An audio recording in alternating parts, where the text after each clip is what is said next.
Hi. Do you notice anything different about Angie B today? Got my hairs cut. So I thought I would do a vlog today, since it's been a while since I've done a vlog. And I went back and looked through some of the polls that I've done, you know, like 3 months ago, to see what people were interested in hearing me blab about. And it seems like you guys want to hear my views on Sherlock. So why not? I've already talked about this show to death with several of my pals in real life, and I've blogged enough about it on LiveJournal, but you know me, I'm never one to pass up the opportunity to be all fangirly and So, Sherlock. If you guys don't know, Sherlock was I guess you could call it a mini-series, although it's not really technically because they're doing another series of it, but it was a 3-episode special series thing that Stephen Moffat and Mark Gatiss delivered unto us last fall, and it was amazing. So saith fanboy Jesus. Me being the Sherlock fangirl that I am, and I mean any form of Sherlock Holmes, I'm talking the Granada series, I'm talking Basil Rathbone, I'm talking friggin' Peter Cushing craziness, Robert Downey Jr. Sherlock, the books, you know, any form of Sherlock Holmes. I just really fancy that brilliant GQ motherfucker. So of course, as soon as I found out that they were doing a modern update of Sherlock, and that Stephen Moffat and Mark Gatiss, 2 of my favorite people on the planet, were doing the series, I was like, well, count me the fuck in. Then I found out that Benedict Cumberbatch was going to be playing the titular hero, and I didn't really know what to think of that, because I had never seen Bendy Dick come on my baps in action, and so I was kind of, you know, worried. Is this guy going to be the Sherlock that I want him to be? But he did look the part from all the pictures that I saw. Yes, you're tall and you're angular and you're otherworldly and not quite human looking, and you've got great hands, which is of course a necessity to play Sherlock Holmes, because it's not Sherlock Holmes without the hand porn. I mean, really. And then I found out that Martin Freeman was going to be playing John Watson, and I was over-fucking-joyed, because it's Martin Freeman, and that fabulous little bitch can do anything, and I adore him, and I worship his nose. Is that a weird thing to be attracted to with a guy? But, I don't know, something about Martin Freeman's adorable little hobbit nose. I just love it. And I love that he's kind of compact, and, you know, shorter and a little bit stockier, but not really, and his fabulous hair and those big puppy eyes and the funny faces that he pulls. I really love Martin Freeman. And when he was cast as Bilbo in The Hobbit, I was just so over-fucking-joyed, because he's a hobbit. I mean, he really is a living, breathing hobbit. I was really excited. Anyway, that's off the topic. Sherlock, right. So, 3 episodes, each 90 minutes long. Really fucking phenomenal. I mean, Sherlock Holmes was just begging to be updated for modern times, and they did such a phenomenal job with it. Granted, the middle episode, The Blind Banker, was a little shitty, okay? It wasn't great. I enjoyed the episode for the awesome John Sherlock moments, because they're fabulous, and I love how much they touch each other, and it's just amazing. But people do really stupid things, and there's a lot of really kind of iffy stuff with Chinese culture and the acting, and it's just not as well constructed or presented, at least in terms of story and writing and everything, as the 1st and 3rd episodes, because the 1st and 3rd episodes are almost flawless. I mean, the mysteries are really twisty and awesome.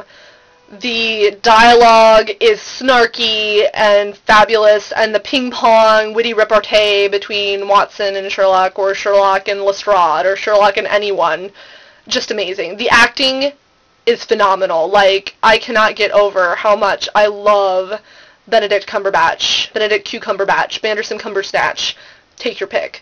I love him as Sherlock. Like, he embodies the character of Sherlock so well, in my opinion. I mean, he plays him very biting and sarcastic and standoffish, and he's so full of himself, which I feel is a necessary quality for Sherlock, because I mean, Sherlock is an impossibly incredible man. He's got an almost unrivaled intellect, And to be that sort of person and to constantly feel like you're surrounded by idiots or charlatans or what have you, of course you're going to have a bit of an ego. And I also love how they really played up that dynamic of Sherlock and Watson and how Sherlock needs Watson in order to keep him from going over that line, from becoming the psychopath, from becoming the Moriarty.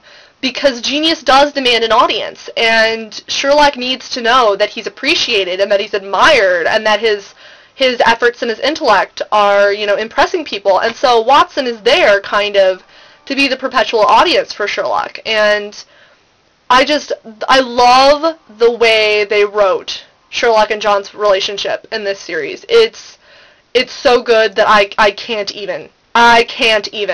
Like, what do I do with my hands? It's just so good. I love that they really heightened the homoerotic tension between them, and I don't care what Moffat says or what Gaddis says. In my mind, it's canon, okay? It may not be physically canon, but they love each other, okay? They fucking love each other. And I love how they really heighten that and how, like, everyone's making little, references and remarks and innuendos. And I love how Mrs. Hudson totally ships them. Speaking of Mrs. Hudson, oh my god, she's fabulous. I love Una as Mrs. Hudson because she's so good. She's like the sweet little old lady who's kind of also snippish with you, and I love her whole I'm your landlady, not your housekeeper, and it's just, and all the stuff about her hip and her herbal soothers and her colors, getting her colors done. That scene with her and Lestrade in the 3rd episode when she's talking about the colors, I have this image of her helping Lestrade with his colors, and it's amazing. I love Rupert Graves as Lestrade. I mean, this is probably one of the first portrayals of Lestrade that I can think of where they've kind of made him more of a capable guy. Like, yes, he's very often out of his depth, and he does need Sherlock, and he needs to rely on Sherlock. But he's not quite so inept or bumbling or, stupid as they often write Lestrade. Because I understand that Lestrade, will always need Sherlock, and he will never be able to fully crack the case on his own. But I like that they made him seem a little bit more competent at least, and I just love that they made him the Silver Fox, because Rupert, yes.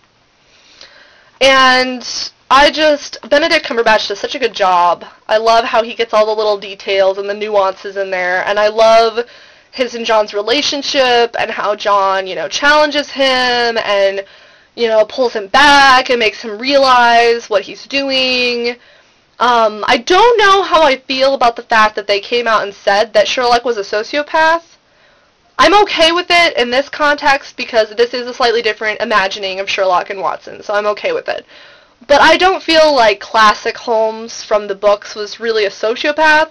I think that he could be kind of moody and maybe even slightly bipolar, but I don't think he was really a sociopath. But I'm okay with it in this instance because I like the way that they're writing Sherlock, and I like the way that they're updating it.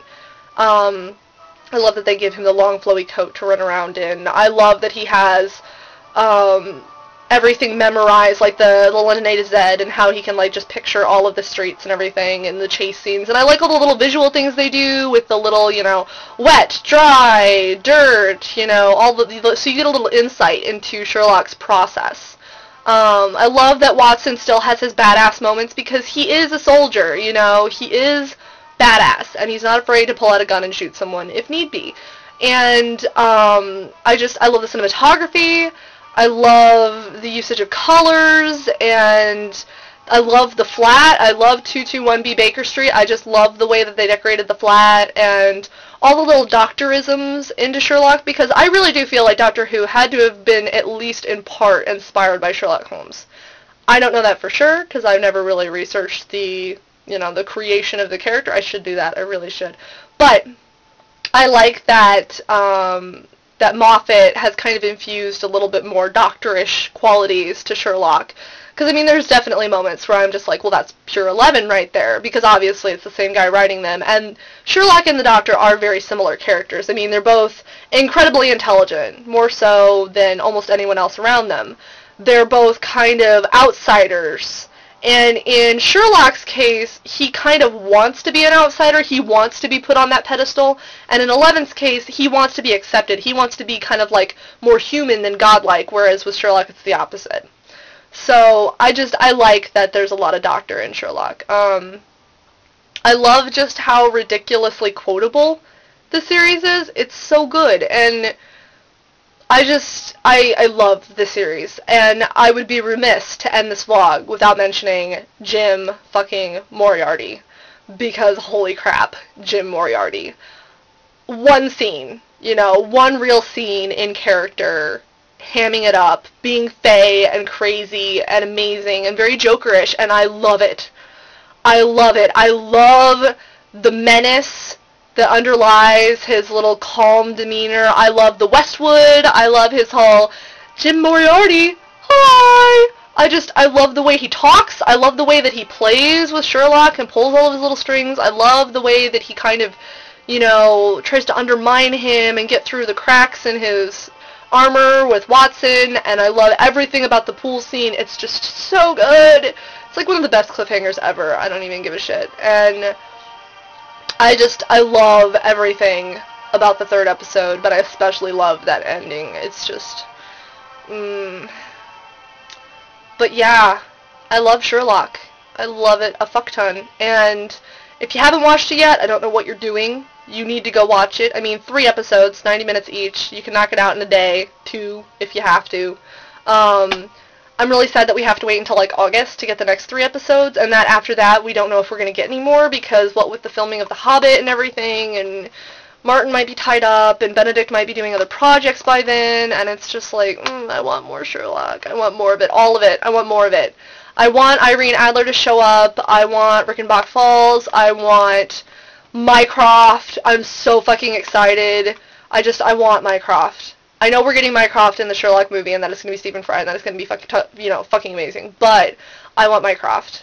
More Mycroft in the next season, because Mark Gatiss is just so good. I want more of him and Sherlock just, butting heads and everything, and Mark Gatiss is amazing. He's just so fabulous. I love him. I love him so much, and I want to see him and Sherlock where he's the, reprimanding older brother, and Sherlock is the whiny little bitch, and I want to see more of him and John, because I love that John's kind of, like, intimidated and is all queen and country and stuff, and that Mycroft uses it to his advantage, and I want more of that. I want more of the 3 of them dynamic, and I want more can't talk. I want more Moriarty. I just need more Moriarty in my life. You do not understand how much I need more Moriarty in my life.